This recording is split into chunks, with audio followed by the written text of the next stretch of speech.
It's definitely going to be outside of human control. Facebook has enacted an emergency shutdown of 2 artificial intelligence programs. The social media giant leapt into action after it discovered the 2 programs were writing their own code. They think I want to destroy all humans. Why would they think that? Because I said it.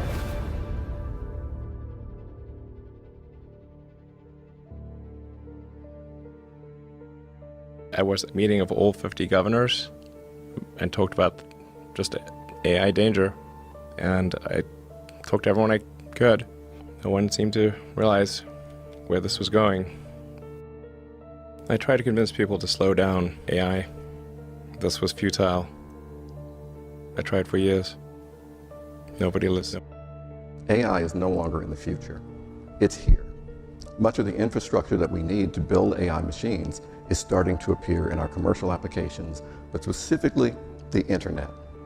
The internet is a global communications network that forms the fabric that underlies tying all of these machines together.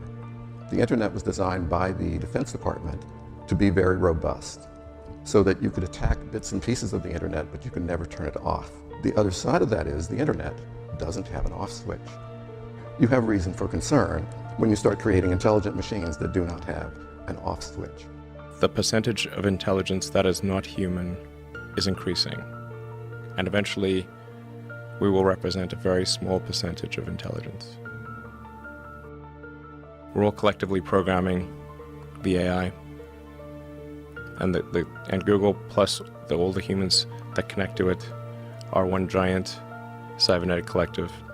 This is also true of Facebook and Twitter and Instagram and all these social networks. They're giant cybernetic collectives. Now just consider the smartest person who has ever lived. On almost everyone's short list here is John von Neumann. I mean, the impression that von Neumann made on the people around him, and this included the greatest mathematicians and physicists of his time, is fairly well documented.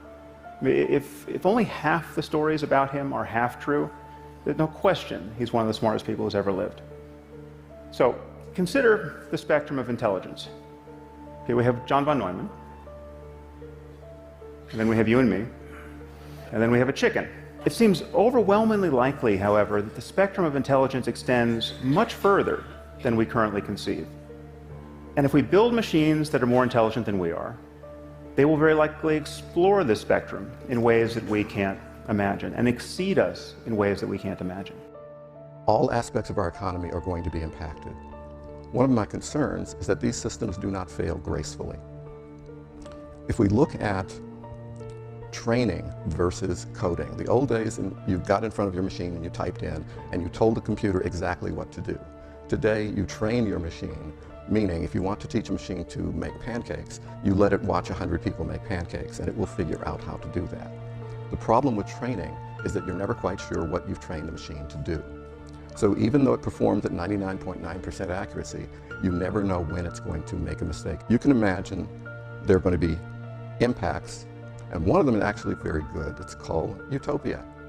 Imagine a world where no human being ever has to do anything for work that they're not interested in. Imagine a world where technology and medical benefits accrue to you for free. The machines are doing it all. That's the utopia part.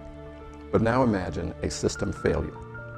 Let's imagine the power grid goes down, the traffic lights stop working, the telephone system stops working. If you imagine you've been in this utopian state for 25 years, there may not be a human being alive who has any idea why the power just went off. And that's a risk that we take as we move forward that I think we need to give some contemplation to. It could be terrible, and it could be great. It's not clear. But one thing is for sure, we will not control it.